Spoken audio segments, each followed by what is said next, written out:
Megan and Ken are deciding how they will spend the evening.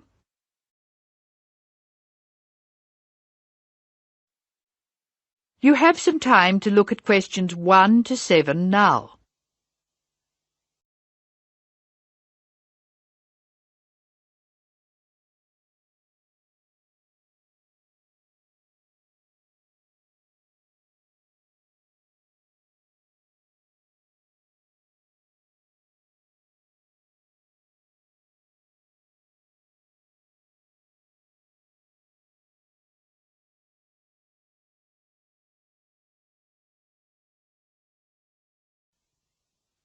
Now we shall begin. You should answer the questions as you listen, because you will not hear the recording a second time.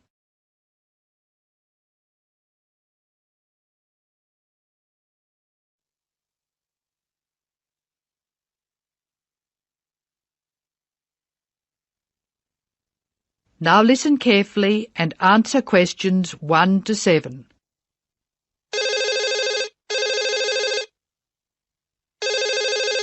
Hello, Megan speaking. Hello, Megan. Hello, Ken. I'm glad you called. Thomas asked me to give you his telephone number. Is that his office number or his home number? I can give you both. His new home number is 9452 3456. Would you like his office number? I think I have it. Does 97314322 sound right? That's it. But the home number is 9452 3456. He moved in last week. Good. I've got that. Now, what would you like to do? Well, I'd like to go dancing, but Jane's hurt her ankle, so she'd rather not. That's a pity. I guess it means she doesn't want to play tennis either. That's right. She says it's okay to go bowling if we don't expect her to do well. Okay, let's do it. I guess we can go dancing some other time. Well, I booked us some time at the bowling alley of Entertainment City. Do you know it? Is it on Smith Street? Down near the university? That's right. It's on the corner of Smith Street and Bridge Road. What time did you book for? The first booking I could get was 8 o'clock. Okay, it's 7 now. What do you want to do first? Well, I think we should leave now. We can meet at the bowling alley. I can't be that quick. I have to call Thomas to start with, and I need to get changed. Okay, I think I'll leave in 10 minutes and meet you in there. That makes sense. I'll take my car, so I'll be quite quick. I'll be out of here in half an hour. Okay. You're so lucky to have a car. You can get around so easily. Well, yes and no. I often spend ages driving around trying to find a park. The traffic can be very bad. Well, that won't be a problem for me, because I'll take the bus. It goes right past my door, and I'll have plenty of time. Sounds good. Who else is coming? I think nearly everyone from the afternoon class will be there. Which class? The big maths class or the afternoon tutorial? The maths class. What's more, we get a concession for large numbers. That's good. I'm trying to keep my expenses down this month. So am I. I expect tonight will cost about $20. You must be good with money. I expect it to come to, nearly $40. So how are you going to manage that? Well, the bus is cheap, and if I come home early, I won't have time to spend too much. In any case, I have to be up early tomorrow morning, so I'd really better try to get home by about 11. That reminds me. I have to phone the taxi company for my mother. Goodbye, Megan. I'll see you later. Goodbye, Ken. Ken calls the taxi company.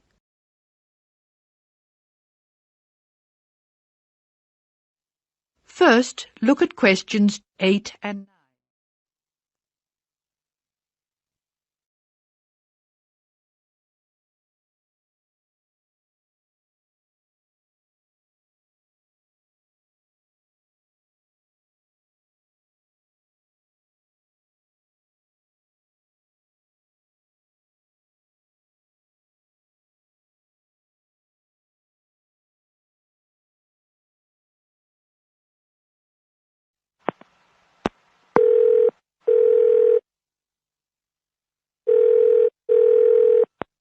Thank you for calling Acme Cabs.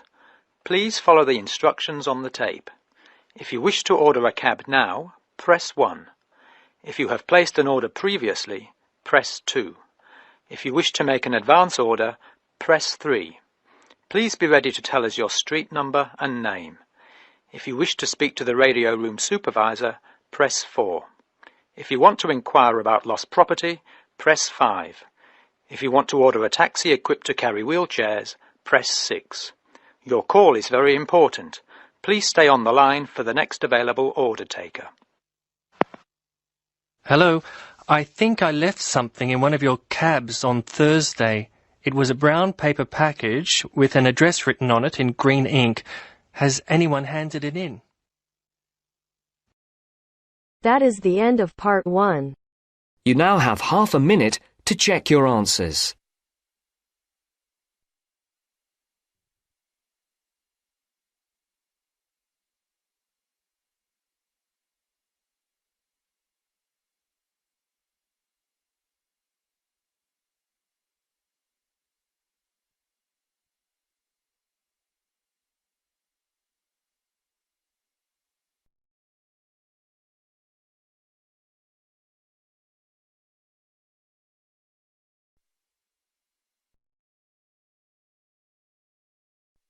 Now turns to part 2. Part 2. You will hear the education officer in a museum giving a talk to school students who are about to start a 1-week work placement in the museum. First, you have some time to look at questions 11 to 15.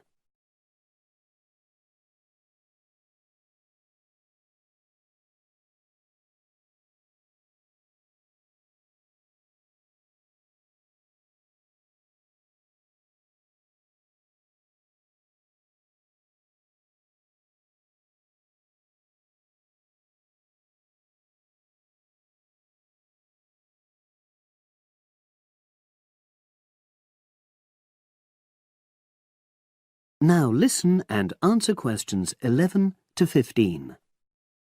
Good morning and welcome. We're really pleased that you're going to be joining us next week for your work placement. Now, each of you will already have met the member of museum staff assigned to supervise you. In this short talk today, I'll be giving you more general information which will be relevant to all 6 of you. Your normal working day is 9 to 5 p.m, but on Monday, because it's your first day, we'd like you to arrive at 8:45. Please note, though, that you'll finish at the usual time. A lot of you have been asking what you should wear for work. Well, you may have noticed that we're not exactly a formal institution, so you'd really be out of place if you wear smart attire like a suit. If you go out on a trip with us, then we'd like you to wear a museum cap.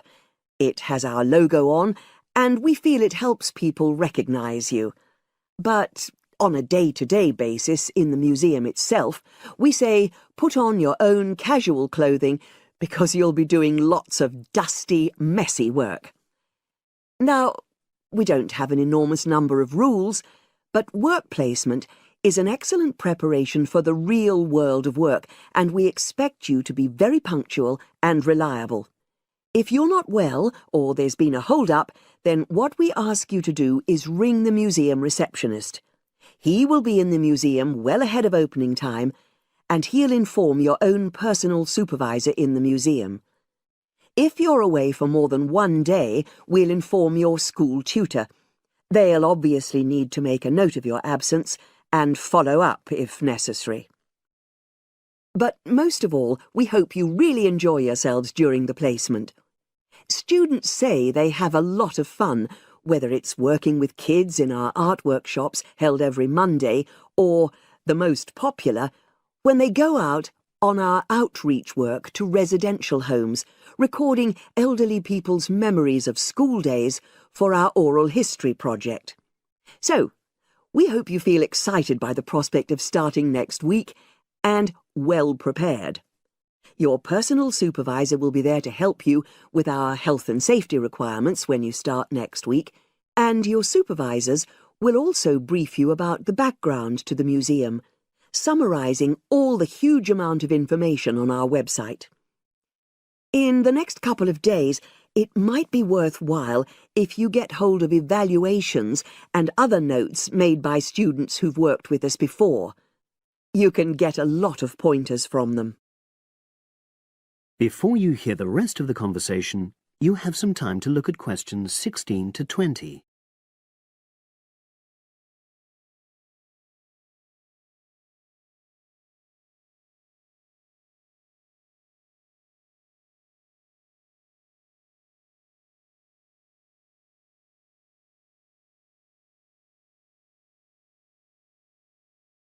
Now listen and answer questions 16 to 20.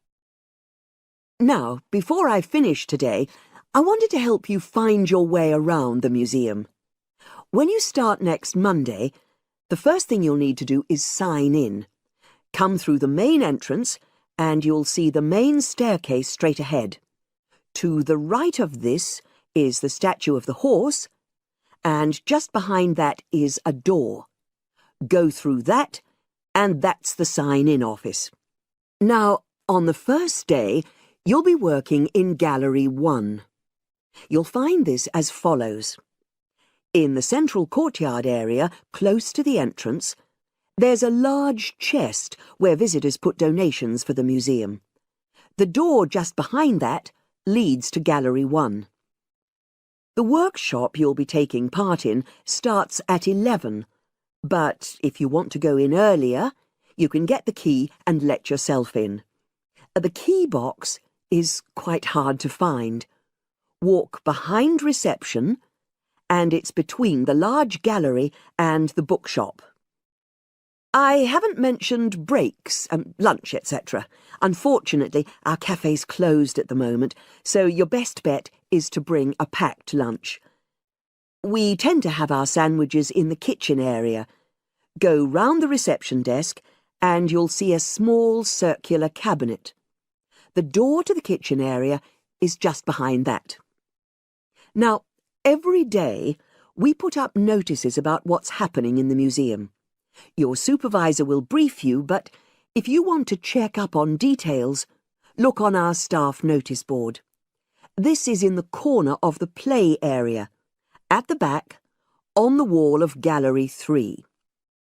If you have any questions, I'd be happy to help. That is the end of part 2. You now have half a minute to check your answers.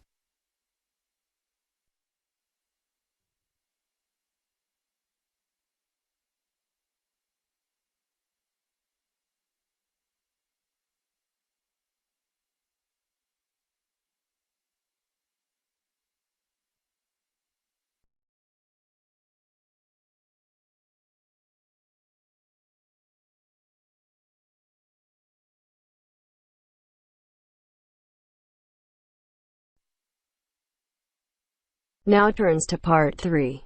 Part 3. You will hear a radio program in which the speakers discuss the importance of looking after old people in winter. First, you have some time to look at questions 21 to 24.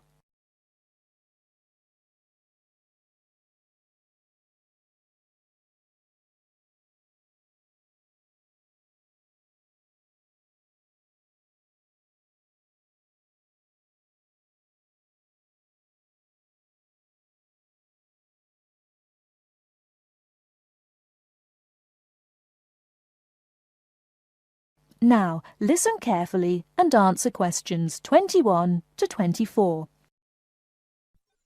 Now listen and answer the questions. Nobody likes cold weather, but for old people it can be particularly uncomfortable and dangerous. They can become cold without even noticing it. To keep warm, they may need help from friends and neighbors like you. To find out how we can help, we've invited a representative from the Social Service Department at the Town Hall to talk about the Winter Warmth Code campaign. Mr. Hastings, can I first ask you why it is so important to keep an eye on elderly people during cold weather such as we've been having lately? Yes. There are two main reasons. First, the old suffer from the cold more than the rest of us. They're not as active or strong as you and me, and it's harder for them to keep warm. This can lead to all sorts of complications. They have less resistance to infection. The quality of their lives is badly affected, and in extreme cases they may need to be hospitalized. According to the newspapers, old people are actually dying of the cold. Is this true? I'm afraid it is. I said before there were two main reasons why we should keep an eye on old people. Well, the other major problem is that so many pensioners cannot afford to heat their homes properly. Before you hear the rest of the talk, you have some time to look at questions 25 to 30.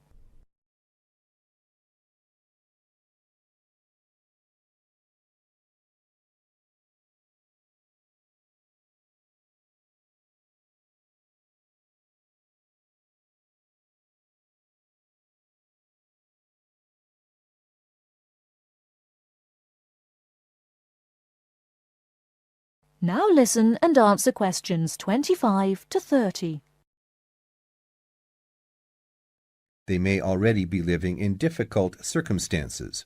Then, in an exceptionally cold winter such as this one, they may just not have enough money to pay for the extra heating necessary. It seems terrible that in a society such as ours, this should be happening. It is. And what the Winter Warmth Code campaign aims to do is to bring this problem to the attention not only of the government, but of everybody else in society. We all have a duty towards our old people to make sure that they do not suffer in this cold weather. So now to the practical side of things. What can we do to help? Well, we all know someone old, a relative maybe, a neighbor, someone living round the corner. We should adopt that person and make sure that we spare a few minutes every day to check that everything is okay. Make sure, even if the old person is not actually ill, that he or she is not suffering. Check when you go inside that the house or flat doesn't feel cold to you. It's a good idea to try to feel some part of their body, like their face or hands. Old people can become cold without even noticing it, you know. Okay. And if a person is too poor to afford to heat the house or flat?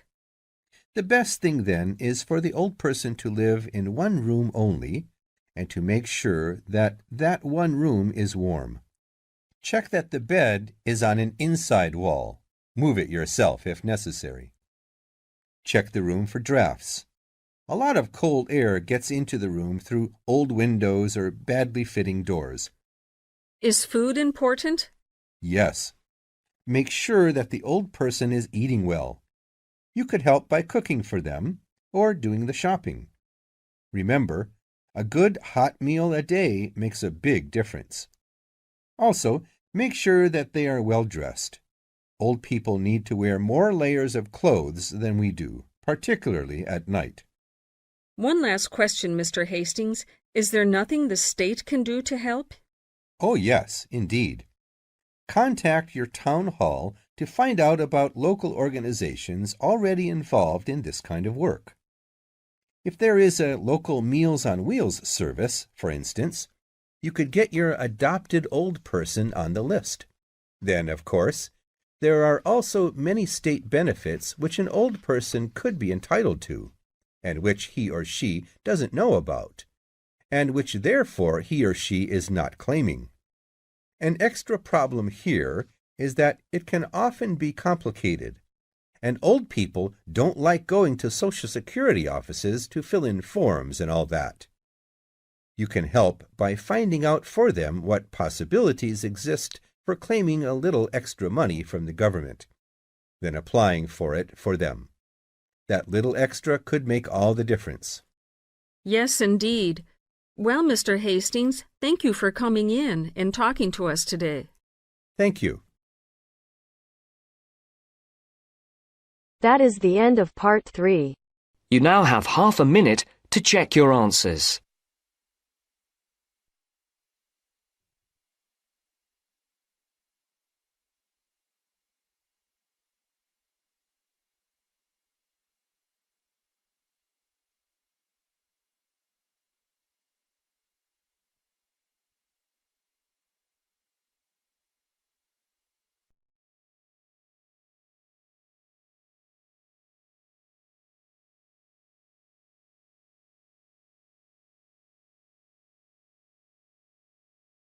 Now turns to part 4.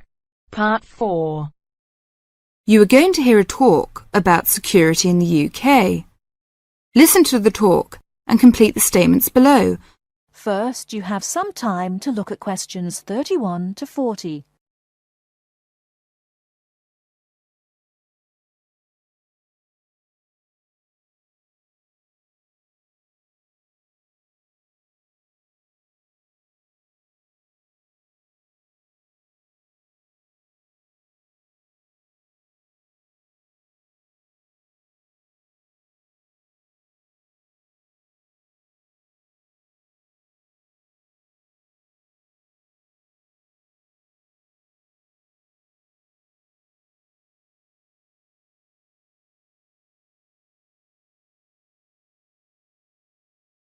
Now listen carefully and answer questions 31 to 40. In large cities, for instance London, and crowded places such as airports and stations, there is the risk of theft. We do not want you to suffer the distress of losing important documents and valuables as soon as you step onto British soil. So here are some important do's and don'ts. Don't carry more cash than you need for daily expenses. If you stay at a hotel, do ask the manager to keep large sums of cash, documents and valuables in the hotel safe and give you a receipt for them. This is a free service. If cash is stolen, it is very unlikely to be recovered. Do keep separately a note of the serial numbers on your traveller's checks, so if they are lost you can inform your bank. Do take particular care of bank and credit cards. Do carry wallets and purses in an inside pocket or a handbag. Don't ever leave a bag unattended and make sure it is securely fastened when you are carrying it. Do carry jewellery and valuables such as cameras, radios and typewriters on you or with you and keep a note of any serial numbers. Do take special care of your passport, travel tickets and other important documents. Documents are at risk particularly at airports and stations where it is obvious that most people will be carrying them. Do make a note and keep it in a safe place of the number of your passport, its date and place of issue. This makes replacement easier if you are unlucky enough to lose it. If you don't want to carry heavy luggage around with you, you can leave it in a luggage office at most large stations and pick it up later. Keep the receipt so that you can reclaim your luggage. Check the opening hours or you may find your luggage locked away when you need it again. If you lose any of your luggage in transit, take this up immediately with the officials of the airline or shipping line. But don't worry too much. 98% is found within 3 days. If you lose anything, go first to the lost property office at the airport or station, as it may have been found and handed in. If you lose your luggage in the street, or suspect it has been stolen rather than gone astray, find the nearest policeman who will advise you what to do. That is the end of part 4. You now have half a minute to check your answers.